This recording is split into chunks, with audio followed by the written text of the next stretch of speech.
Hello student, welcome to science guide. আজকে আলোচনা করব বোরস অ্যাটমিক মডেল, অর্থাৎ বোরের অ্যাটমিক মডেল সম্বন্ধে আলোচনা করব। প্রথমে আসা যাক যে বোরের যে অ্যাটমিক মডেলটা কোন কোন অ্যাটম বা আয়নের ক্ষেত্রে প্রযোজ্য। বোরের অ্যাটমিক মডেলটি ওয়ান ইলেকট্রন বেসিস বা একটা ইলেকট্রন বিশিষ্ট পরমাণু বা আয়নের ক্ষেত্রে প্রযোজ্য। তাহলে একটা ইলেকট্রন বিশিষ্ট ওয়ান ইলেকট্রন বিশিষ্ট পরমাণু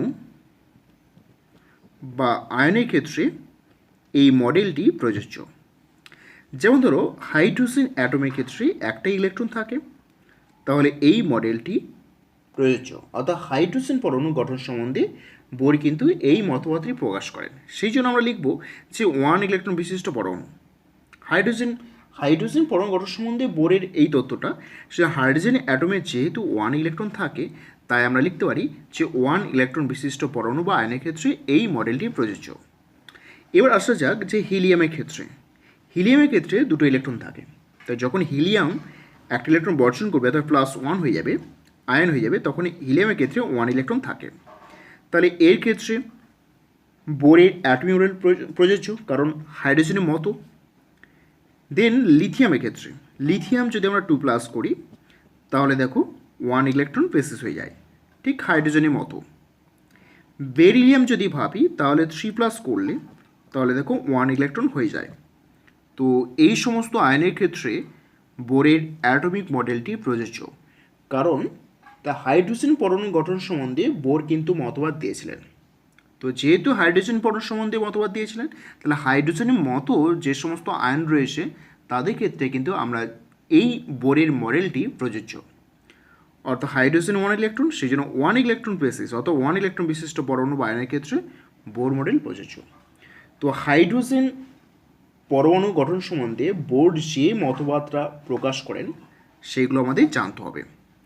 প্রথমত নাম্বার ওয়ান, ইলেকট্রনগুলি নিউক্লিয়াসকে কেন্দ্র করে বৃত্তাকার পথে আবর্তন করে। তো যে কোনো বৃত্তাকার পথে আবর্তন করতে পারবে না, একটি নির্দিষ্ট বৃত্তাকার পথে আবর্তন করবে। সেই বৃত্তাকার পথে আবর্তন করবে যে বৃত্তাকার পথে ইলেকট্রনের কৌণিক ভরবেগ h/2π এর সরল গুণিতক হবে। তার মানে ধরে নাও একটা নিউক্লিয়াস রয়েছে পরমাণুর কেন্দ্রে। এই নিউক্লিয়াসকে কেন্দ্র করে বৃত্তাকার পথে ইলেকট্রনটি আবর্তন করছে। এই নিউক্লিয়াস থেকে r দূরত্বে, অর্থাৎ r ব্যাসার্ধে বৃত্তাকার পথে ইলেকট্রন আবর্তন করছে। যখন ইলেকট্রন আবর্তন করছে তার একটা গতিবেগ থাকবে। তাহলে ইলেকট্রনের গতিবেগকে বেগকে আমরা ভি ধরছি। এখানে আর হচ্ছে ব্যাসার্ধ আর ইলেকট্রন একটা ভর রয়েছে, ইলেকট্রনের ভরকে এম ধরে নিচ্ছি।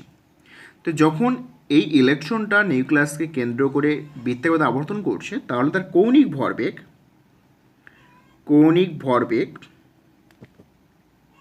ভরবেগ ইজ ইক্যাল টু mvr। এই কৌণিক ভরবেগ আসবে nh/2π এর সমান, যেখানে এইচটা হচ্ছে প্ল্যাঙ্ক কনস্ট্যান্ট অর্থাৎ প্ল্যাঙ্কের ধ্রুবক, আর 2π আমরা জানি 2 আর পাই দুটোই কনস্ট্যান্ট। তাহলে বোরের প্রথম যে মতবাদটা থাকলো, সে ইলেকট্রনটা নিউক্লিয়াসকে কেন্দ্র করে বৃত্তাকার পথে আবর্তন করবে। তো যে কোনো বৃত্তাকার পথে আবর্তন করবে না, একটা নির্দিষ্ট বৃত্তাকার পথ। তো কোন বৃত্তাকার পথ?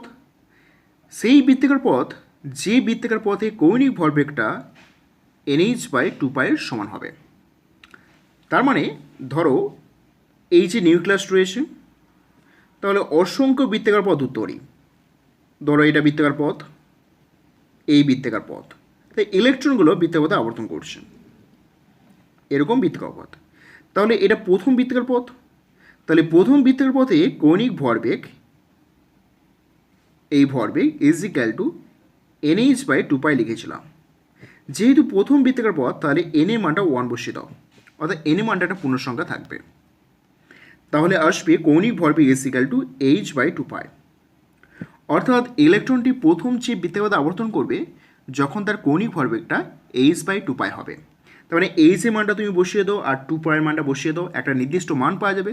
তাই নির্দিষ্ট মান পেয়ে গেলে একটা নির্দিষ্ট বৃত্তাকার পথ পাওয়া যাচ্ছে।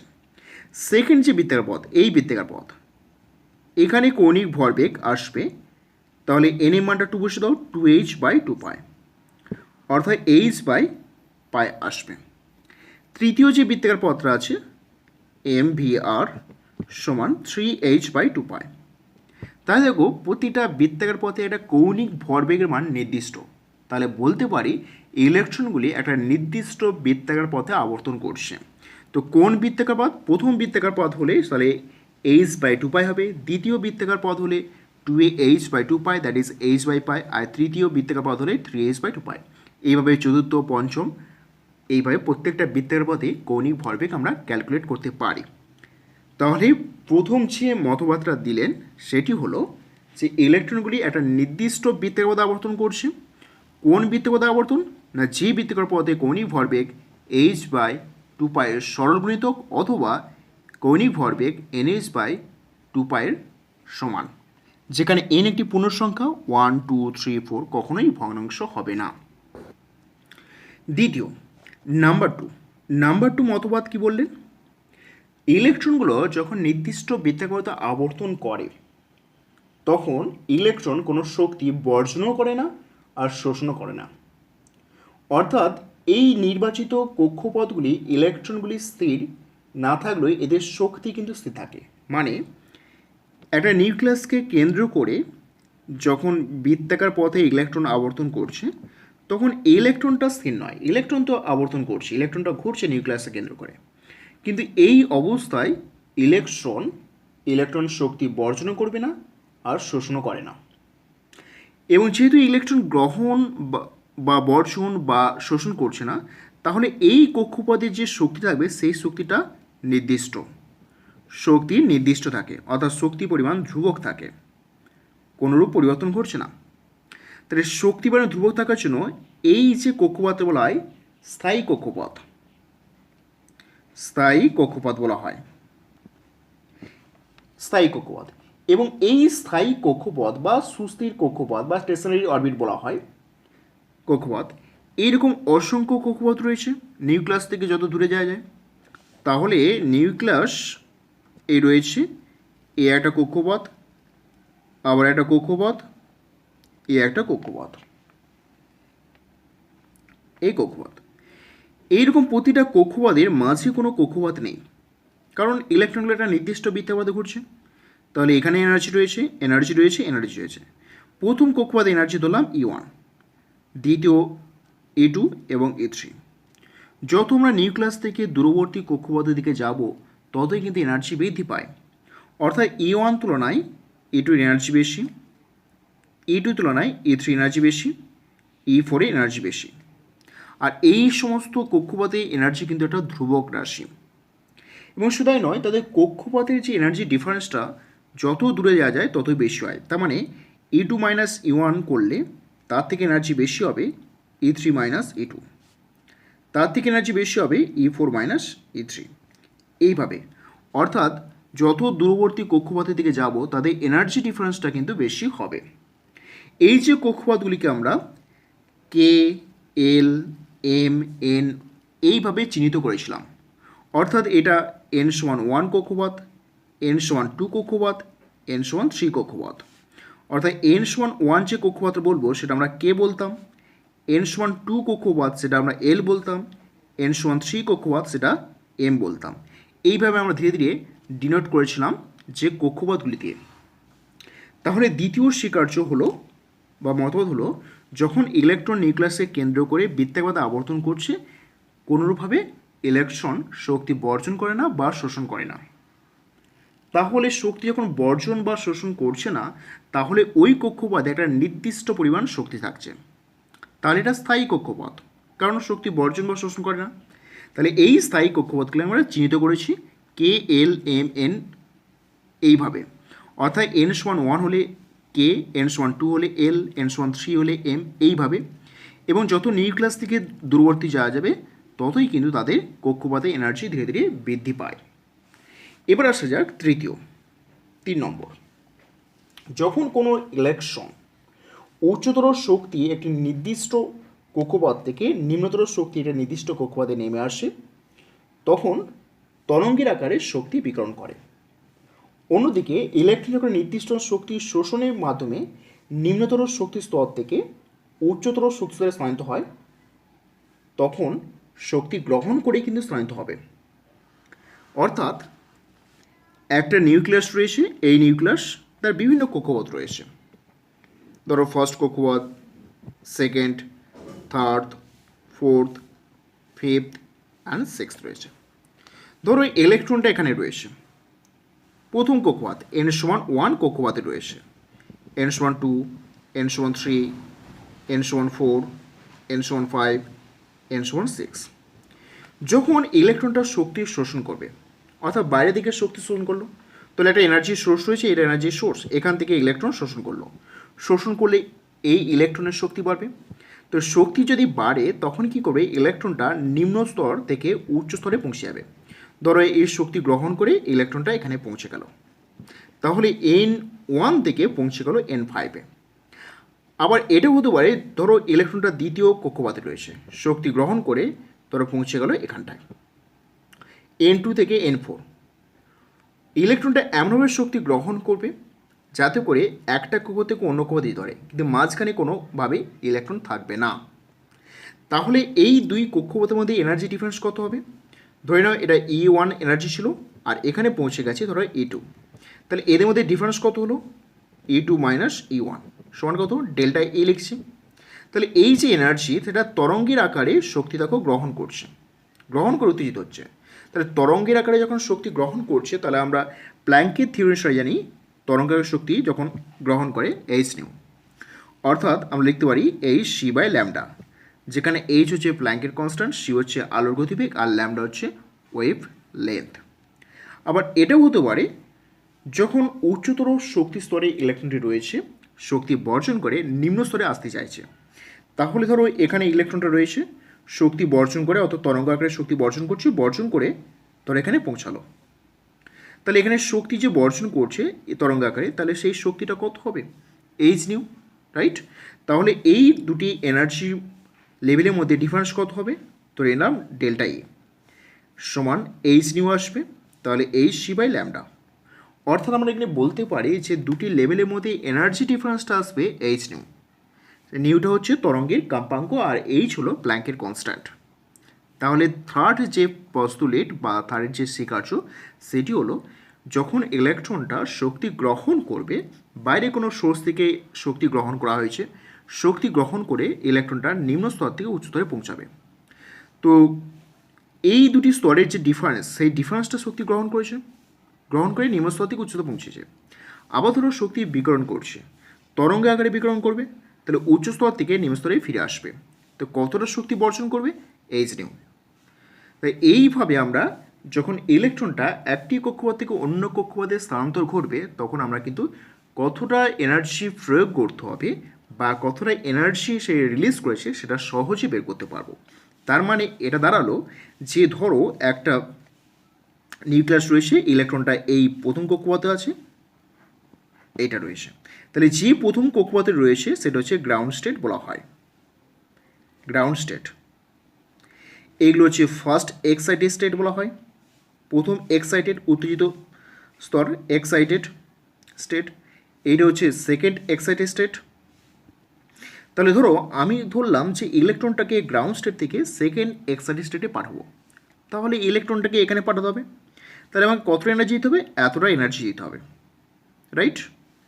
তাহলে ইলেকট্রনটাকে গ্রাউন্ড স্টেট থেকে আমরা সেকেন্ড এক্সাইটেড স্টেটে পাঠাবো, তাহলে আমাকে কতটা এনার্জি দিতে হবে? না এই পরিমাণ এনার্জি দিতে হবে। তাহলে কী করে বের করবো? ধরো এখানে এনার্জি ছিল E1 আর এখানে এনার্জি ছিল E2, তাহলে E1 E2-র মধ্যে কতটা এনার্জি ডিফারেন্স আছে, সেই পরিমাণ এনার্জি দিলেই ইলেকট্রনটা গ্রাউন্ড স্টেট থেকে সেকেন্ড এক্সাইটেড স্টেট চলে যাবে। তাহলে আমরা দেখে নিই কতটা এনার্জি লাগবে, E2 - E1 করে দিই, তাহলে পেলাম ডেল্টা E। তাহলে ডেল্টা ইর মানটা h² হবে, তাহলে h² হবে ডেল্টা E সমান h² হবে। তাহলে এই h² এর মানটা আমরা প্রয়োগ করলে ইলেকট্রনটা গ্রাউন্ড স্টেট থেকে সেকেন্ড এক্সাইটেড স্টেটে পৌঁছে যাবে। অথবা এরকম হতে পারে যে ইলেকট্রনটাকে উচ্চ স্তর থেকে নিম্ন স্তরে আসবে। ধরো এখানে একটা ইলেকট্রনের এনার্জি ছিল, ধরো E2 এনার্জি ছিল, ইলেকট্রনের এনার্জিটা কমিয়ে দেবো, কমিয়ে দিলে ইলেকট্রনটা এখানে ফিরে আসবে। ধরো এটা E1-এ ফিরছে, তাহলে এখানে কতটা এনার্জি ইলেকট্রনটা ছাড়বে? তাহলে ছাড়বে এই ডিফারেন্সটা, এতটা এনার্জি ছাড়বে। তাহলে সেটা কি লিখব? E2 মাইনাস E1 সমান লিখব ডেল্টা E সমান এইচ নিউ, এটা লিখব। তাহলে আমরা বুঝতে পারলাম যে বোরের থার্ড যে পস্তুলেট রয়েছে, তো কতটা এনার্জি প্রয়োগ করলে ইলেকট্রনটা গ্রাউন্ড স্টেট থেকে কোনো এক্সাইটেড স্টেটে যাবে, বা কতটা ইলেকট্রন বর্জন করলে উচ্চ স্তর থেকে নিম্ন স্তরে ফিরে আসবে, তার মানটা হচ্ছে এইচ নিউ, যেখানে নিউ হচ্ছে ফ্রিকোয়েন্সি অফ ওয়েভ। তাহলে দেখো বোরের মডেল থেকে আমরা দুটি ইকুয়েশন পেলাম। নাম্বার 1 ইকুয়েশন পেলাম কৌণিক ভরবেগ mvr সমান nh/2π, এই একটা ইকুয়েশন পেলাম।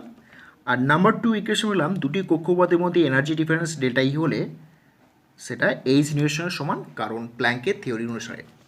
তাহলে এই দুটো আমরা ইকুয়েশন পেলাম, এই দুটো ইকুয়েশন আমরা অ্যাপ্লাই করব বিভিন্ন ক্ষেত্রে। এখানে বলে রাখি এম হচ্ছে ইলেকট্রনের মাস, আর ভি হচ্ছে কত বেগে ইলেকট্রন ঘুরছে, আর হচ্ছে যে বৃত্তাকার আবর্তন করছে সেই বৃত্তাকার ব্যাসার্ধ। এখানে এন হচ্ছে একটা পূর্ণ সংখ্যা 1 2 3, আর এইচ হচ্ছে প্ল্যাঙ্কের কনস্ট্যান্ট 2π কনস্ট্যান্ট, আর এইচ হচ্ছে প্ল্যাঙ্কের কনস্ট্যান্ট, আর নিউ হচ্ছে ফ্রিকোয়েন্সি বা কম্পাঙ্ক। এবার আমরা এই বোরের যে ইকুয়েশন, বোরের থিওরি অ্যাপ্লাই করে আমরা এনতম কক্ষপথে ব্যাসার্ধ নির্ণয় করব, যে কতটা ব্যাসার্ধ রয়েছে, হাইড্রোজেন পরমাণুর ক্ষেত্রে ব্যাসার্ধ কত। তাহলে এনতম কক্ষপথের ব্যাসার্ধ নির্ণয় করতে হবে। কক্ষপথের ব্যাসার্ধ নির্ণয় করব। এনতম কক্ষপথ বলতে যে কোনো কক্ষপথ, অর্থাৎ প্রথম কক্ষপথের ব্যাসার্ধ কত, দ্বিতীয় কক্ষপথের ব্যাসার্ধ কত, তৃতীয় কক্ষপথের ব্যাসার্ধ কত, আমরা এটাকে ক্যালকুলেট করব। কীভাবে ক্যালকুলেট করব? ধরে নাও যে কোনো একটা অ্যাটম ক্ষেত্রে অ্যাটমটা হতে হবে 1 ইলেকট্রন বেসিস, কারণ প্রথমেই আমি বলে দিয়েছি যে বোর থিওরিটা 1 ইলেকট্রন বেসিসের ক্ষেত্রে প্রযোজ্য। তো যে কোনো একটা অ্যাটম ধরে নাও, যে কোনো অ্যাটম যার প্রোটন সংখ্যা জেড, প্রোটন সংখ্যা is equal to Z, right?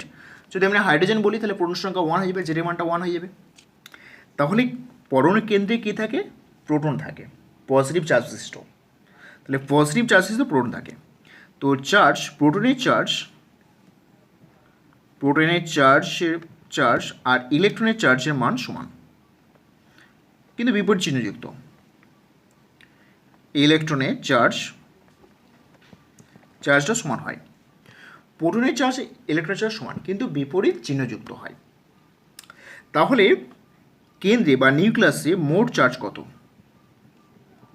নিউক্লিয়াসের মোট চার্জ কত হবে?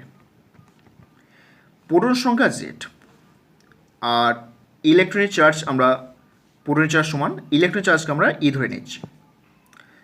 তাই ইলেকট্রনের চার্জ ই মানে সেটা প্রোটনের চার্জ, তাহলে জেড সংখ্যক প্রোটন আছে, তাহলে মোট চার্জ হলো জেড ইন্টু ই, কারণ একটা প্রোটনের চার্জ হচ্ছে ই, তাহলে জেড সংখ্যক প্রোটনের চার্জ হবে জেডি। তার মানে নিউক্লিয়াসে কী আছে? এই যে নিউক্লিয়াসে জেডি চার্জ রয়েছে, পজিটিভ চার্জ। এটা নিউক্লিয়াসকে কেন্দ্র করে আর ব্যাসার্ধের বৃত্তাকারে ইলেকট্রন আবর্তন করছে। এটা আর ব্যাসার্ধ এই বৃত্তাকারে ইলেকট্রনটি আবর্তন করছে, যে ইলেকট্রনের চার্জ হচ্ছে ই, আবর্তন করছে। এবং ইলেকট্রনের গতিবেগ আমরা ভি ধরে নিচ্ছি, গতিবেগ ইজ ইকুয়াল টু ভি, অর্থাৎ ভি বেগে ইউ ধরে নিচ্ছি, অর্থাৎ ইউ বেগে ইলেকট্রনটা আবর্তন করছে নিউক্লিয়াসকে কেন্দ্র করে, যা নিউক্লিয়াসের চার্জ হচ্ছে এটা। তাহলে এখানে কুলম্বের সূত্র আমাদের প্রয়োগ করতে হবে। কী সূত্র আমরা জানি? এই জেডি একটা চার্জ রয়েছে, আর দূরত্বে একটা চার্জ রয়েছে এই, তাদের মধ্যে দূরত্ব হচ্ছে আর। তাহলে কুলম্বের সূত্র অনুসারে ফোর্স কত হয়? ফোর্স হয় তাদের চার্জের গুণফল জেডি ইন্টু ই এবং দূরত্বের বর্গের ব্যস্তানুপাতিক। তাহলে একটা কনস্ট্যান্ট গুণে দিই, একটা কনস্ট্যান্ট কে গুণ করে দিচ্ছে। তাহলে কে সমান জেড এ স্কোয়ার আর স্কোয়ার। তো সিজিএস পদ্ধতিতে কে সমান 1, অর্থাৎ এখানে কে সমান 1, তাহলে কে হচ্ছে এখানে মাধ্যমের বা ডাইইলেকট্রিক কনস্ট্যান্ট বলা হয়। তাই সিজিএস পদ্ধতিতে কে এর মানটা 1 হয়। তাহলে আমরা সিজিএস পদ্ধতিতে কাজ করি, কে এর মানটা 1 বসাই। তাহলে ফোর্স, যে ফোর্সটা ইলেকট্রনকে কেন্দ্রের দিকে টানছে, এই ফোর্সটা ইলেকট্রন কেন্দ্রের দিকে টানছে। তো যদি এই একটাই ফোর্স যদি কাজ করছো, তাহলে ইলেকট্রনটা কেন্দ্রে গিয়ে পড়তো, তা তো হচ্ছে না। ইলেকট্রনটা যদি একটাই ফোর্স কাজ করতো, তাহলে এই নিউক্লিয়াস কী করতো, ইলেকট্রনকে টেনে কেন্দ্রে আনতো, তা হবে না। তা নিশ্চয়ই ইলেকট্রনটা এই নির্দিষ্ট বৃত্তাকারে আবর্তন করছে, তাহলে আর একটা ফোর্স কাজ করবে। যে ফোর্সটা, তাহলে আর একটা ফোর্স কাজ করবে, যে ফোর্সটা ঠিক এই অভিকেন্দ্র বলের বিপরীত দিকে কাজ করছে। এই ফোর্সটা বলা হয় অপকেন্দ্র বল। অপকেন্দ্র বল, এই অপকেন্দ্র বলটা সৃষ্টি হয় যখন কোনো পার্টিকেল ভি বেগে কোনো একটা বৃত্তাকার আবর্তন করে। কোনো পার্টিকেল ভি বেগে বা ইউ বেগে বৃত্তাকার পথে আবর্তন করে। তাহলে এই অপকেন্দ্র বলটা কী হবে, অপকেন্দ্র বল is equal to M U square by R, যেখানে এম হচ্ছে এখানে ইলেকট্রনের ভর, আর ইউ হচ্ছে ইলেকট্রনের গতিবেগ, আর হচ্ছে বৃত্তাকার পথ। এবার এখানে দুটো বল পাওয়া যাচ্ছে, একটা অভিকেন্দ্র বল যেটা কুলম্বের ফোর্স দিয়ে পেলাম, অর্থাৎ জেড ইউ স্কয়ার বাই আর, যেটা নিউক্লিয়াসে টানছে, আর বাইরের দিকে টানছে আর একটা বল, সেটা হচ্ছে অপকেন্দ্র বল। এবার এই দুটো বল অর্থাৎ অভিকেন্দ্র বল সমান আমরা পেলাম সিজিএস পদ্ধতিতে Z A square by R square, আর অপকেন্দ্র বল সমান পেলাম M U square by R. এবার যদি একটা বল বেশি হয়ে যেত, অথবা অভিকেন্দ্র বলটা বেশি হয়ে যেত, তখন কী হতো না, এইদিকে বেশি করে টানছে, তখন ইলেকট্রনটা সরাসরি নিউক্লিয়াস থেকে চলে আসতো। আবার যদি ভাবতে যে অপকেন্দ্র বলটা বেশি হয়ে যেত, তাহলে ইলেকট্রন এই কক্ষপথ থেকে ছিটকে বাইরে চলে যেত। কিন্তু এই দুটো ঘটনা হয় না, তাহলে নিশ্চয়ই এই দুটো বল কিন্তু সমান। যেহেতু ইলেকট্রনটা একটা নির্দিষ্ট বৃত্তাকারে আবর্তন করছে, তাহলে এই দুটো বল সমান হওয়ার জন্য ইলেকট্রনটা ঠিক এই নির্দিষ্ট বৃত্তাকার পথে আবর্তন করে। তাহলে আমরা বলতে পারি যে Z U square by R square সমান M U square by R. তাহলে নাম্বার 1 ইকুয়েশন পেলাম, অর্থাৎ একটা নির্দিষ্ট বৃত্তাকারে যখন ইলেকট্রন আবর্তন করে তার একটা অপকেন্দ্র বল পাচ্ছি এম ইউ স্কয়ার বাই আর। আবার যেহেতু এটা চার্জ পার্টিকেল, অর্থাৎ কেন্দ্রে পজিটিভ চার্জ রয়েছে আর ইলেকট্রন নেগেটিভ চার্জ, তারা আবর্তন করছে একটা নির্দিষ্ট বৃত্তাকার পথে, এবং তার চার্জ থাকার জন্য তাদের কুলম্বের ফোর্স কাজ করে, তাহলে একটা ফোর্স কাজ করছে, সেই ফোর্সটা আমরা অভিকেন্দ্র বল বলছি, যেটা কেন্দ্রের অভিমুখে। তো এই দুটো ফোর্স সমান, তার কারণ ইলেকট্রনকে একটা নির্দিষ্ট বৃত্তাকার পথে আবর্তন করছে। তাহলে এটা নাম্বার 1 ইকুয়েশন। আরেকটা আমরা পেয়েছিলাম বোরের থিওরি থেকে, এম ইউ আর সমান NH বাই 2 পাই। এই দুটো ইকুয়েশন পেলাম। এবার এই দুটো ইকুয়েশনকে আমরা কাজে লাগিয়ে আমরা ক্যালকুলেট করব এনতম কক্ষপথের ব্যাসার্ধ কত। তাহলে দেখো, এই দুটো ইকুয়েশনকে কাজে লাগাতে হবে। তাহলে কেন্দ্রে রয়েছে ধরো এনতম বৃত্তাকার পথে ইলেকট্রনটা আবর্তন করছে, এই আর ব্যাসার্ধেই বৃত্তাকার আবর্তন করছে। যদি আবর্তন করে তাহলে দুটো বল কাজ করছে, একটা কেন্দ্রে অভিমুখে ইলেকট্রন রয়েছে, আর বাইরের দিকে। এখানে যে বলটা কাজ করছে M U square by R, যেখানে এম হচ্ছে ইলেকট্রনের ভর, ইউ হচ্ছে ইলেকট্রনের গতিবেগ, আর হচ্ছে বৃত্তাকার পথে ব্যাসার্ধ। আর অভিকেন্দ্রের দিকে যে বলটা কাজ করছে সেটা দেখলাম Z E square by R square, যেখানে জেড হচ্ছে প্রোটনের সংখ্যা, ই হচ্ছে ইলেকট্রনের চার্জ, এবং আর হচ্ছে বৃত্তাকার পথে ব্যাসার্ধ। দুটোর সমান দেখলাম। তাহলে যেহেতু আমরা এনতম কক্ষপথে ব্যাসার্ধ নির্ণয় করব, অর্থাৎ এই ব্যাসার্ধ কত দূরত্ব আছে সেটাকে ক্যালকুলেট করব আমরা। তাহলে আমরা যেহেতু ব্যাসার্ধ ক্যালকুলেট করব, তাহলে এই গতিবেগটাকে এখান থেকে আমরা বাদ দেব। তাহলে দুটো equation M U square by R সমান Z U square by R square, এখান থেকে একটা আর কাটলো, তাহলে ইউ এর স্কোয়ার সমান লিখতে পারি Z U square by M R, number 1 equation. আর একটা ইকুয়েশন আমরা পেয়েছিলাম বোরের মডেল থেকে MUR সমান NH/2π। তাহলে এখান থেকে ইউ এর মানটা বের করে নিই, NH/2π নিচে MR, রাইট। আমরা আর এর মানটা বের করতে চাইছি, তাহলে ইউ এর মানটাকে স্কোয়ার করে দাও। ইউ এর স্কোয়ার সমান লিখতে পারি NH² H² 4π² M² R²। This number 2 equation. দেখো দুটো ইউ এর স্কোয়ার হয়ে গেছে, তাহলে এই মানটা আর এই মানটা সমান, তো সমান করে দিই। তাহলে জেড ইউ² MR সমান NH² H² 4π² M² R²। তাহলে এখান থেকে না আর কাটলো, তবে আর এর মানটা ক্যালকুলেট করতে হবে। আরটাকে এ পাশে আনো, তার আর সমান এমটা এ পাশে আছে, এম একটা কেটে দাও। তাহলে দেখো আরটাকে না আনলাম, তাহলে জেড স্কোয়ার নিচে আসবে NH² H² 4π² এম থাকলো আর জেড ইউ²।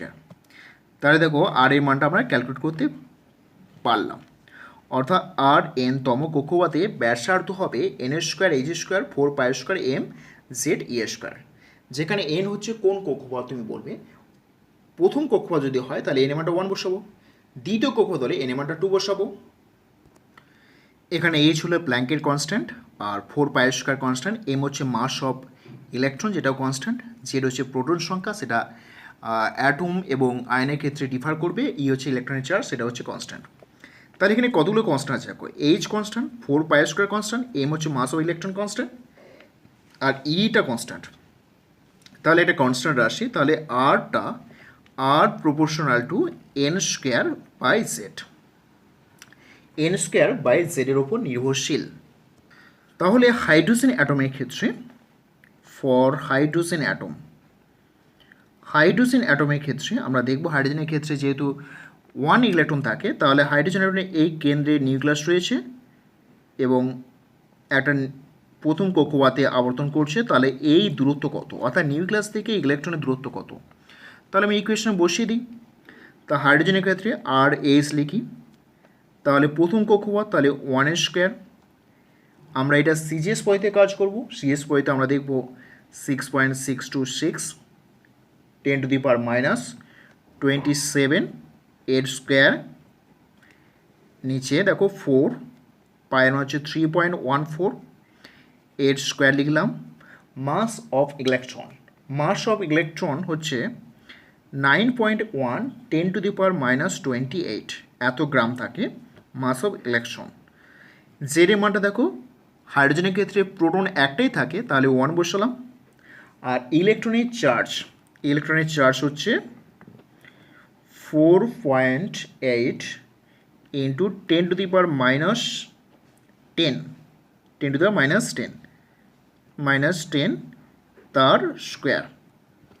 তার স্কোয়ার লিখলাম 10⁻10 তার স্কোয়ার। তো এইটাকে ক্যালকুলেশন করলে মানটা আসবে 0.53 ইন্টু 10⁻8 সেমি। তাহলে এই -8 সমান 1 angstrom, that is R hydrogen আসছে 0.53 ইন্টু 10⁻8 সেমি। এই সেমি সমান 1 অ্যাংস্ট্রম, তাহলে 1 গুণ করলে 53 অ্যাংস্ট্রম। তাহলে হাইড্রোজেন অ্যাটমের ক্ষেত্রে নিউক্লিয়াস থেকে প্রথম যে কক্ষপথে ইলেকট্রনটা ঘুরছে সেই প্রথম কক্ষপথের দূরত্ব থাকবে আর এর ব্যাসার্ধ থাকবে 0.53 অ্যাংস্ট্রম। তাহলে দেখো আমাদের এই মানটা, যে মানটা আমরা ইউজ করলাম এখানে হাইড্রোজেনের ক্ষেত্রে, প্রত্যেকটা মান বসিয়ে দিলাম, বসিয়ে দিয়ে ক্যালকুলেশন করলে আসবে 0.53 ইন্টু 10⁻8 সেমি, আর -8 সেমি সমান অ্যাংস্ট্রম, তাহলে আসবে 0.53 অ্যাংস্ট্রম। অর্থাৎ এখানে আমি লিখতে পারি যে আর যে কোনো অ্যাটমের ক্ষেত্রে 0.53 অ্যাংস্ট্রম ইন্টু N²/Z, এটা লিখলাম। যে কোনো অ্যাটমের ক্ষেত্রে এই সূত্রটা আমাদের লাগবে। তাহলে আমাকে মনে রাখতে হবে আমাকে এই ইকুয়েশনটা মনে রাখতে হবে, R = 0.53 অ্যাংস্ট্রম ইন্টু N²/Z। আমি যদি বলি যে হাইড্রোজেন অ্যাটমের ক্ষেত্রে দ্বিতীয় কক্ষপথের ব্যাসার্ধ কত হবে, তা দ্বিতীয় কক্ষপথ মানে N=2, ধরো দ্বিতীয় কক্ষপথে ব্যাসার্ধ কত হবে, তাহলে n=2 বসিয়ে দাও। তাহলে হাইড্রোজেন অ্যাটমের ক্ষেত্রে তাহলে দ্বিতীয় কক্ষপথ 5 3 × 2 মানে 4, হাইড্রোজেনের ক্ষেত্রে 1 বসিয়ে দাও, তাহলে 4 গুণ হয়ে যাবে। আবার ধরো যদি বললাম যে লিথিয়ামের ক্ষেত্রে প্রথম কক্ষপথে ব্যাসার্ধ কত হবে লিথিয়াম আয়নের ক্ষেত্রে, তাহলে 0.53 প্রথম কক্ষপথ বলা হয়েছে 1^2, এই যে এন এর মানটা। আর হাইড্রোজেন হিলিয়াম লিথিয়াম, দেখো লিথিয়ামের ক্ষেত্রে হাইড্রোজেন হিলিয়ামের ক্ষেত্রে প্রোটনের সংখ্যা 3, তাহলে এখানে 3 দিয়ে দাও, তাহলে 3 দিয়ে ভাগ করো 0.53/3, তাহলে এই মানটা আসবে। তাহলে তোমাকে মনে রাখতে হবে তোমার দিকে যে R = 0.53 অ্যাংস্ট্রম × n²/z, এই সমীকরণটাকে মনে রাখতে হবে। তাহলে এই সমীকরণটাকে মনে রাখতে হবে প্রবলেম সলিউশন করার জন্য, যে R = 0.53 অ্যাংস্ট্রম n²/z। এবার আমরা গতিবেগ ক্যালকুলেট করব, অর্থাৎ ভেলোসিটি। একটা নিউক্লিয়াসকে কেন্দ্র করে এই যে বৃত্তাকার পথে আবর্তন করছে ইলেকট্রনটি, তো কত গতিবেগে আবর্তন করছে, অর্থাৎ ভি। আরতম কক্ষপথে ইলেকট্রনের গতিবেগ কত হবে, vn। অর্থাৎ এই গতিবেগটা আমরা ক্যালকুলেট করব, অর্থাৎ আরতম কক্ষপথে ইলেকট্রনের গতিবেগটা আমরা ক্যালকুলেট করব। তো গতিবেগ ক্যালকুলেট করার জন্য আমাদের দুটো ইকুয়েশন আমরা জানি। প্রথমত ইকুয়েশন, অভিকেন্দ্র এবং অপকেন্দ্র বলটার সমান, মানে m(u²/r) সমান z(e²/r²। যেহেতু গতিবেগ ক্যালকুলেট করব, তাহলে আর এর মানগুলোকে এখানে বাদ দিতে হবে। এখানে আর কাটলো, তাহলে R = লিখতে পারি z(e²/mu²। This number 1 equation. আবার বোর থিওরি থেকে পেয়েছিলাম mu(r) সমান nh/2π। তাহলে এখান থেকে R সমান কি লিখতে পারি, nh/2π নিচে mu। তাহলে এই দুটো ইকুয়েশান দেখো 1 and 2 ইকুয়েশান। তাহলে এবার 1, 2 ইকুয়েশনে আর এর মানগুলো দেখো সমান হয়ে গেছে, অর্থাৎ এই দুটো ভ্যালু এখানে সমান। তাহলে সমান করে দিই z(e²/mu² nh/2π mu। ইউ কাটলো, ওখানে একটা এম কাটলো। তাহলে ইউ সমান আমরা কী লিখব, দেখো ইউ সমান সহজে লিখতে পারি, ইউটা যদি আমি এখানে করে দিই তাহলে এটার সঙ্গে এটা গুণ হবে, এটা ভাগ হবে, z(e²/2π/nh)। তাহলে দেখো এখানে জেড হচ্ছে প্রোটন সংখ্যা, হাইড্রোজেনের ক্ষেত্রে 1, হিলিয়াম 2, লিথিয়াম 3, এইভাবে। ইতে ইলেকট্রনের চার্জ, এটা constant, 2π constant, H constant. N এর মানটা ডিফার করবে, কারণ কোন কক্ষপথ, প্রথম কক্ষপথ হলে n=1, দ্বিতীয় কক্ষপথ হলে n=2, তাহলে এগুলো সব কনস্ট্যান্ট। তাহলে ইউ প্রপোর্শনাল টু z/n এর উপর নির্ভর করছে।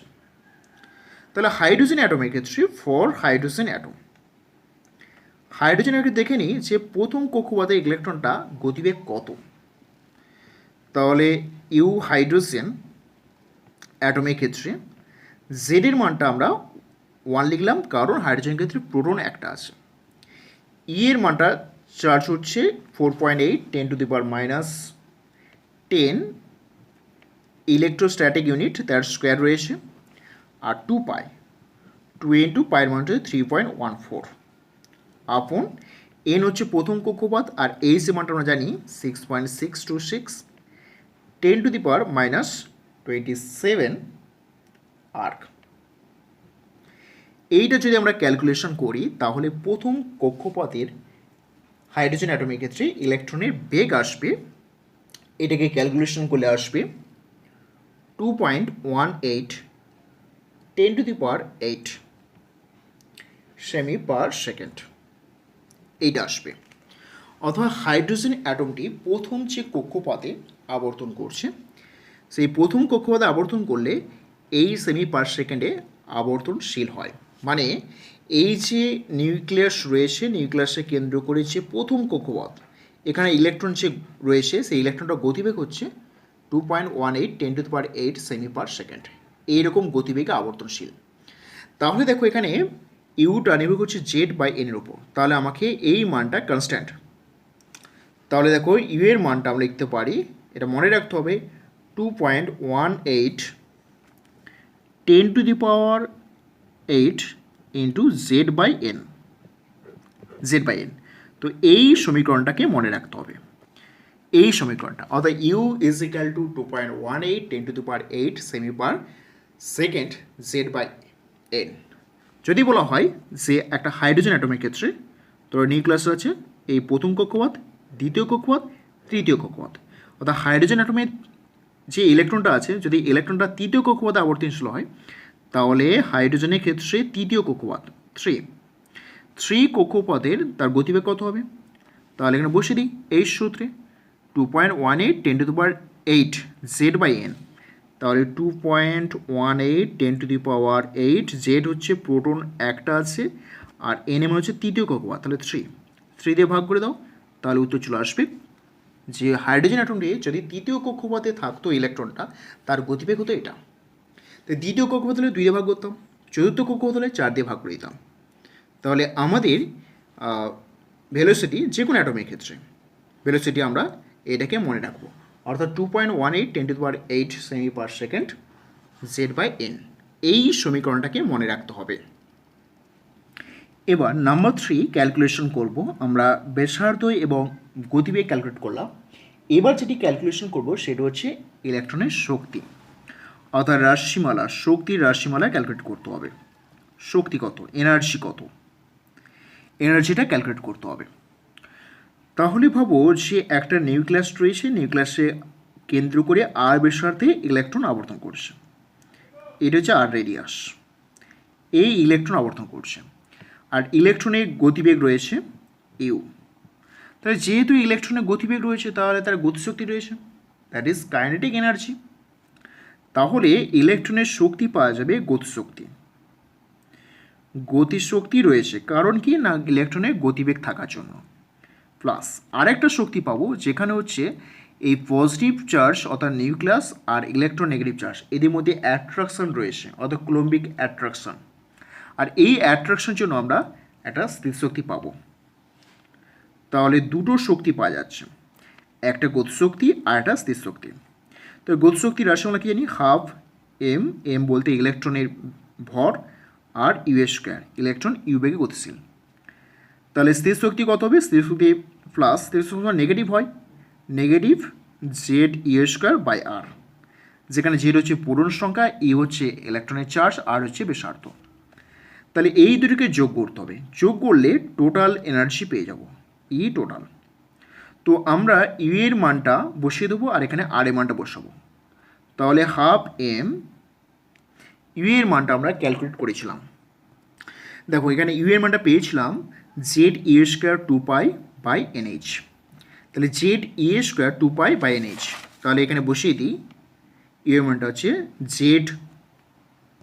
তাহলে দেখো ইউ এর মানটা আমরা বসাতে পারি, যেটা পেয়েছিলাম জেড ই এর স্কোয়ার 2π বাই এনএইচ, এই মানটা পেয়েছিলাম। আচ্ছা মাইনাস হবে জেড ই এর স্কোয়ার বাই আর, এবার আর এর মানটা বসাতে হবে। তাহলে আর এর মানটা দেখো আমরা ক্যালকুলেশন করেছিলাম, এই দেখো আর এর মানটা ক্যালকুলেশন করেছিলাম N square H square by 4π M Z E square. তাহলে এখানে আর এর মানটা বসাই, তাহলে আর এর মানটা বসাই এন এর square H square 4π square M Z E এর স্কোয়ার, এইটা আসবে, এইটা আসবে। এবার এখানে ইউ এর স্কোয়ার ছিল, আমি স্কোয়ারটা দেওয়া হয়নি, তাহলে স্কোয়ারটা করে দিই। এবার দুটোকে যোগ করি, তাহলে দেখো যোগ করলে কি আসবে, half M Z square E to the power 4 আর 4π স্কোয়ার আসবে, নিচে আসবে N square H square minus, এখানে দেখো জেড দুটো আছে, ই টু দি পাওয়ার 4 আসবে, এই 8 আছে, আর 4π স্কোয়ার এম আছে, 4πr² এম আছে, আর নিচে n² h², রাইট, n² আর h², এই মানটা আসবে। এবার দেখো এখানে 2 আছে, আমি এই 2টা কেটে দিচ্ছি, তাহলে মানটা কি আসবে 2m z² আপন n² h² minus 4 z e⁴, sorry এখানে z² হবে e⁴ m আপন n² h²। তাহলে এইটা হচ্ছে গতিশক্তি আর এইটা হচ্ছে স্থির শক্তি। দুটো মানকে ক্যালকুলেশন করে দেখো যে আমরা লিখতে পারি কাইনেটিক এনার্জি অর্থাৎ গতিশক্তি, এইটা গতিশক্তি আর এইটা হচ্ছে স্থিতিশক্তি।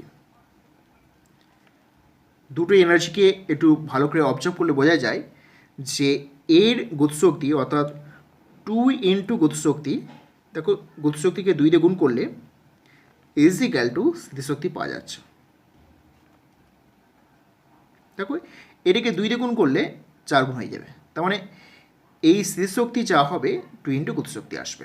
এবার এটাকে বিয়োগ করি, বিয়োগ করলে কী হবে, এটা কমন নিতে হবে, তাহলে কমন যাবে 2m z² e⁴ by n² h², তাহলে -2 পড়ে থাকবে, তাহলে এটা ক্যালকুলেশন করলে মাইনাস আসবে, রাইট। তাহলে -2m z² e⁴ n² h²। দেখো এই মানটা এক্স্যাক্টলি সেম গতিশক্তির সঙ্গে কিন্তু নেগেটিভ চিহ্নযুক্ত, তাহলে লিখতে পারি যে টোটাল এনার্জি গতিশক্তি, রাইট। তাহলে total T for total energy minus গতিশক্তি। তাহলে এখানে আমরা যে শক্তি রাশিমালা পেলাম সেটা টোটাল সমান 2m z² e⁴ by n² h²।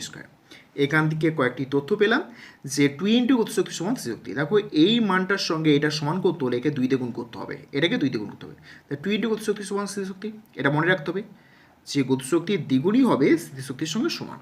আবার দেখো টোটাল যে এনার্জিটা পেলাম সেটা হচ্ছে মাইনাস গতিশক্তি, অর্থাৎ গতিশক্তির সঙ্গে সমান হয়ে যাচ্ছে কিন্তু ঋণাত্মক চিহ্নযুক্ত। তাহলে এবার দেখা যাক যে এনার্জি এক্সপ্রেশনটা পেলাম, সেই এনার্জি এক্সপ্রেশনে কী কী কনস্ট্যান্ট রয়ে গেল, -2m z² e⁴ n² h²। 2m constant, কারণ 2 একটা ডিজিট, m হচ্ছে মাস অফ ইলেকট্রন, সেটা কনস্ট্যান্ট। জেড মানটা কনস্ট্যান্ট নয়, কারণ বিভিন্ন আয়নের ক্ষেত্রে বা অ্যাটমের ক্ষেত্রে জেড মানটা পরিবর্তনশীল। ই হচ্ছে ইলেকট্রনের চার্জ, পায়ের মানটা 3.14, এন এর মানটা পরিবর্তনশীল, কারণ কক্ষপথ 1 বললে সেটাই 1 বসাবো, দ্বিতীয় কক্ষপথ 2 আসবে, তৃতীয় কক্ষপথ 3 আসবে, এইভাবে। আর এই যে মানটা কনস্ট্যান্ট, তাহলে এখানে যেটা পাওয়া যাচ্ছে এর মানটা total proportional to -z² by n², এই মানটা পাওয়া যাচ্ছে, অর্থাৎ অর্থাৎ টোটাল যে এনার্জি সেটা proportional to z² by n²। এবারে দেখব হাইড্রোজেন অ্যাটমের ক্ষেত্রে যে প্রথম যে কক্ষপথে ইলেকট্রনটা আবর্তন করছে সেই আবর্তনরত ইলেকট্রনের মোট শক্তি কত। তাহলে দেখো ফর হাইড্রোজেন অ্যাটমের ক্ষেত্রে আমরা দেখব যে z = 1 হয়, প্রোটন একটা আছে, n তখন 1, অর্থাৎ প্রথম কক্ষপথের এনার্জি কত। তাহলে টোটাল এনার্জি পেয়ে গেলাম মাইনাস এক্সপ্রেশন ছিল 2m z² e⁴ ছিল বাই n² h²। এবার এর মানটা বসিয়ে দিই, -2 মাস অফ ইলেকট্রন কনস্ট্যান্ট 9.1 10⁻28, সিজিএস পয়েতে কাজ করছি আমরা।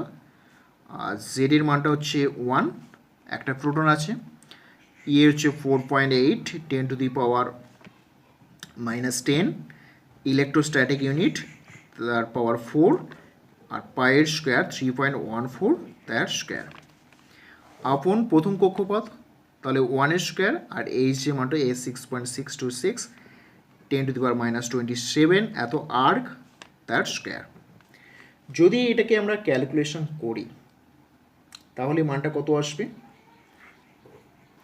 তাহলে এটাকে ক্যালকুলেশন করলে আমরা মানটা পাবো, যদি জুলে কাজ করে নিই তাহলে আবার 20 বা ইলেকট্রন ভোল্টে আমরা যদি কাজ করি তাহলে আসবে 13.6 ইলেকট্রন ভোল্ট। তাহলে আমরা মানটা অর্থাৎ মাইনাস আসবে অবশ্যই -13.6 ইলেকট্রন ভোল্ট। তাহলে যে হাইড্রোজেন অ্যাটমটি প্রথম কক্ষপথে আবর্তন করছে সেই কক্ষপথের যে এনার্জি রয়েছে -13.6 ইলেকট্রন ভোল্ট।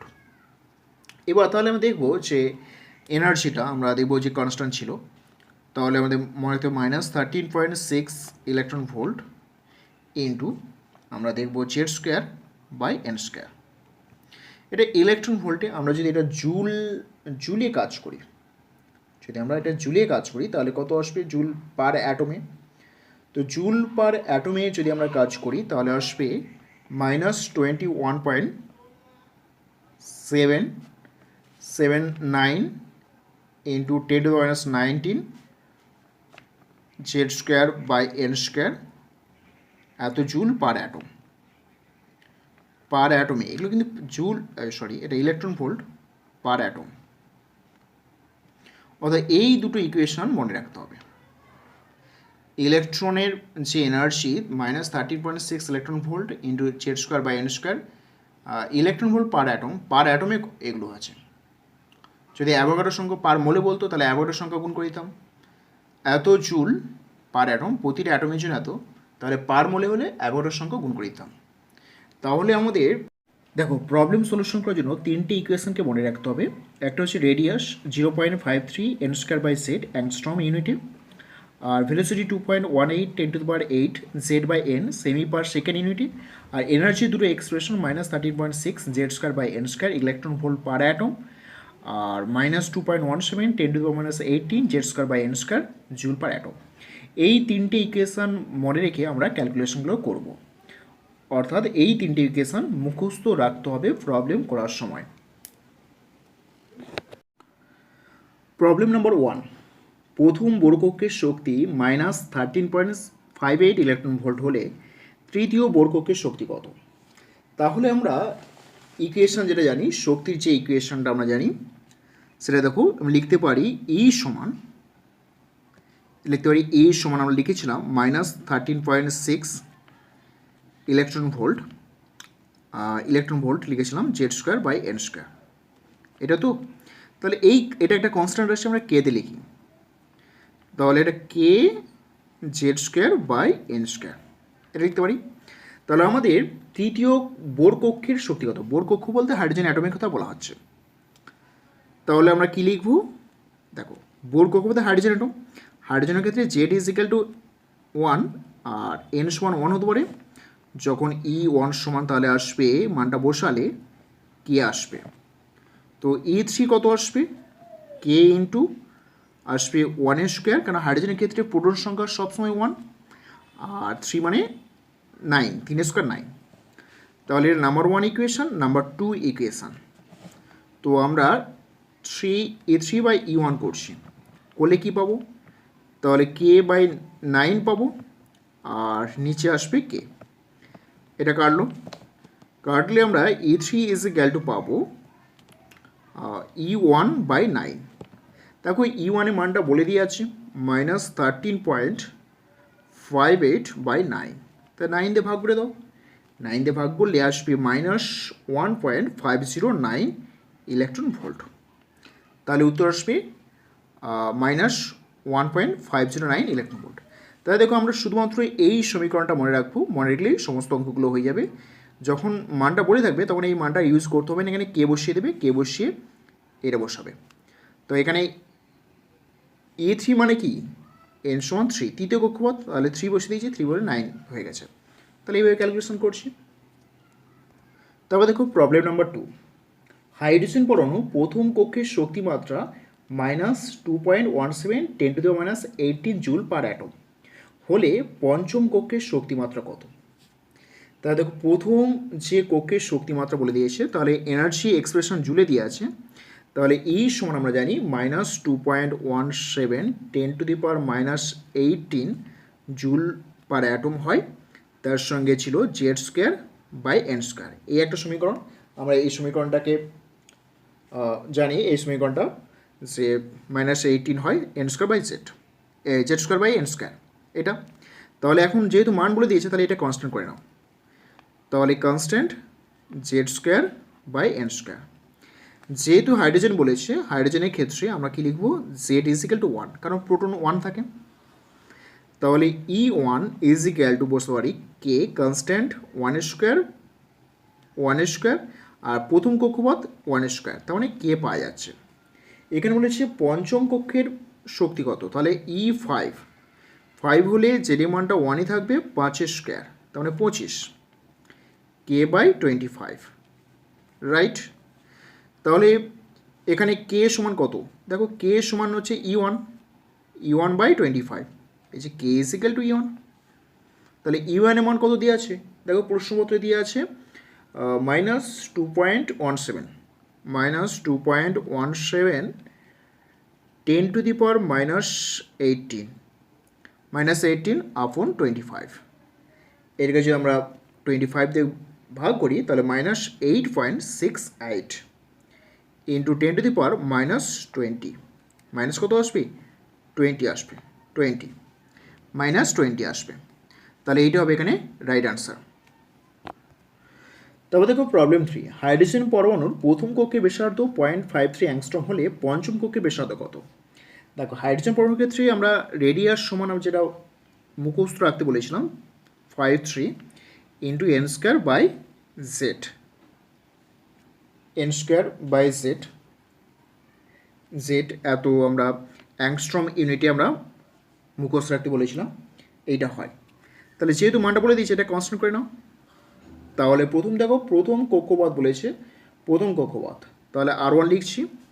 তাহলে R1 মানে এন সমান 1 আসবে প্রথম কক্ষপথ, এন স্কোয়ার, আর হাইড্রোজেনের ক্ষেত্রে 1ই হয়, আর এটা কে করে নিচ্ছি, তাহলে কে মানে ইকুয়েশনটা আসবে আর সমান K into N square by Z, তাহলে শুধুমাত্র কে পড়ে থাকবে।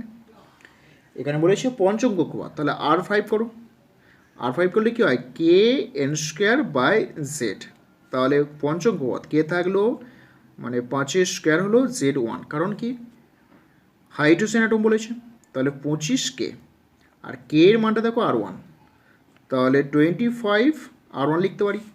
তো 25 R1 মানে R1 কত আছে 0.53 অ্যাংস্ট্রম, তাহলে 25 ইন্টু 0.53 অ্যাংস্ট্রম, তাহলে কত আসবে, 25 গুণ করে দাও, আসবে 13.25 অ্যাংস্ট্রম, 13.25 অ্যাংস্ট্রম। তাহলে এটা হবে এখানে রাইট আনসার। তারপরে প্রবলেম নম্বর 4, হাইড্রোজেন পরমাণু একটি বোর কক্ষে ইলেকট্রনের বেগ আলোর বেগের 1/275 অংশ হলে ইলেকট্রনটি কোন কক্ষপথে ঘুরছে। তাহলে ইলেকট্রনটি কোন কক্ষপথে ঘুরছে, তার মানে বেগের সঙ্গে আমরা কী সম্পর্ক পেয়েছিলাম, ইউ সমান আমরা কী পেয়েছিলাম, বেগের সম্পর্ক পেয়েছিলাম 2.18 10 to the power 8 Z by N এত সেমি পার সেকেন্ড, এটা পেয়েছিলাম। তাহলে এই রাশিটা পেয়েছিলাম। এবার কোন কক্ষপথে ঘুরছে, অর্থাৎ এন এর মানটা বের করতে হবে হাইড্রোজেন অ্যাটমের ক্ষেত্রে, রাইট। তাহলে আমাদের বলে দিয়েছে বেগ সমান বলে দিয়েছে আলোর বেগের 1/275, তাহলে আলোর বেগ দেখি 3 ইন্টু 10 টু দি পাওয়ার 10 জানি, 1/275 এইটা, এটা গুণ করলে আসবে 1.09 10 to the power 8 semi per second, তাহলে নিশ্চয়ই এটার সঙ্গে এটার সমান হবে, রাইট। তো সমান করে দিলে আমরা মানটা পেয়ে যাব। তাহলে ইউ এর জায়গায় মানটা বসাও, ইউ এর জায়গায় তাহলে 2.18 10 টু দি পাওয়ার 8, যেহেতু হাইড্রোজেন অ্যাটম বলেছে 1, এন এর মানটা জানি না কোন কক্ষপথে, এন এর মানটা বের করতে হবে 1.09 10 টু দি পাওয়ার 8, কাটলো। তাহলে এন সমান আসবে 2.18 আপন 1.09, তাহলে এক্স্যাক্টলি দেখো 2 দিয়ে কেটে যাচ্ছে। তাহলে দ্বিতীয় কক্ষপথে ইলেকট্রনটি আবর্তন করছে, দেখো প্রবলেম নম্বর 5 হচ্ছে, এখানে বলা হয়েছে বেরিলিয়াম 3+ আয়নের কোন কক্ষটি ব্যাসার্ধ হাইড্রোজেন পরমাণু প্রথম কক্ষের সঙ্গে ব্যাসার্ধ সমান হবে। তো তাহলে বেরিলিয়ামের ক্ষেত্রে বলেছে আমরা কক্ষপথের ব্যাসার্ধের রাশিমালা কি জানি, আর সমান 0.53 অ্যাংস্ট্রম ইন্টু কি জানি 0.53 angstrom N square by Z, এত আমরা অ্যাংস্ট্রম জানি। তাহলে যেহেতু এখানে এই মানটা লাগবে না, তাহলে এটা কে করে নাও, তাহলে K N square by Z. এখানে বলছে বেরিলিয়াম 3+, তাহলে আর অফ বেরিলিয়াম 3+, তাহলে কে বেরিলিয়াম কোন কক্ষপথ, তাহলে এন এর মানে জানি না, হাইড্রোজেন হিলিয়াম লিথিয়াম বেরিলিয়াম, তাহলে এখানে জেড ইজিক্যাল টু 4 আসবে। তারপর হাইড্রোজেন হিলিয়াম লিথিয়াম বেরিলিয়াম, তাহলে 4 বসে দাও, তাহলে 4 বসালে কত হবে, this is number 1 equation. Hydrogen পরমাণু প্রথম কক্ষের ব্যাসার্ধের সমান হবে, তাহলে হাইড্রোজেন এইচ, তাহলে কে প্রথম কক্ষপথ মানে এন স্কোয়ার 1 আসবে, আর হাইড্রোজেনের ক্ষেত্রে জেড ইজিক্যাল টু 1 বসিয়ে দাও, তাহলে কে সমান আর এইচ। এবার দুটো ব্যাসার্ধ সমান হবে, সমান, তাই দুটো ব্যাসার্ধ সমান করে দাও, R of beryllium 3+ is equal to R of hydrogen, তাহলে কে এন স্কোয়ার বাই 4, এখানে কে কে কাটলো, তাহলে এন স্কোয়ার বাই 4, তাহলে এন এর মানটা কত আসবে 2 হবে, এখানে পজিটিভ মান নিতে হবে, তাহলে পজিটিভ মান নিলে এন সমান 2, অর্থাৎ দ্বিতীয় কক্ষপথের ব্যাসার্ধের সঙ্গে সমান হবে।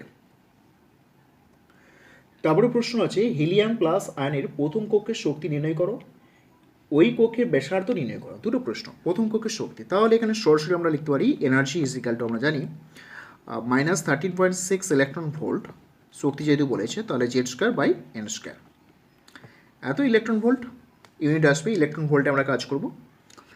তো -13.6, তো যেহেতু এখানে হিলিয়াম বলেছে হিলিয়াম প্লাস, তো হিলিয়াম প্লাস যেটা কত হবে, যেটা হচ্ছে প্রোটন সংখ্যা, হাইড্রোজেন হিলিয়াম তাহলে 2, আর এখানে বলছে কোন কক্ষপথে এখন প্রথম কক্ষপথ, তাহলে এন সমান 1 বসে দিই, তাহলে 2 স্কোয়ার 4 এন সমান 1, তাহলে এটা 4 গুণ করতে হবে, তাহলে 4 গুণ করলে কত আসবে, তাহলে এখানে 4 গুণ করলে আসবে 54.4 মাইনাস এত ইলেকট্রন ভোল্ট, বা এটা ইলেকট্রন ভোল্টে যদি না করে জুলে কাজ করা হয় তাহলে কত লিখবো আমরা, ই এনার্জি সমান মাইনাস লিখবো -2.17 10⁻⁻18 জুল লিখি, Z square by N square এটা লিখি, তাহলে এখানে আসবে -2.17 10⁻⁻18, তাহলে এখানে দেখো জেড এর মানটা 2 আসবে মানে 4, 4 গুণ আসবে,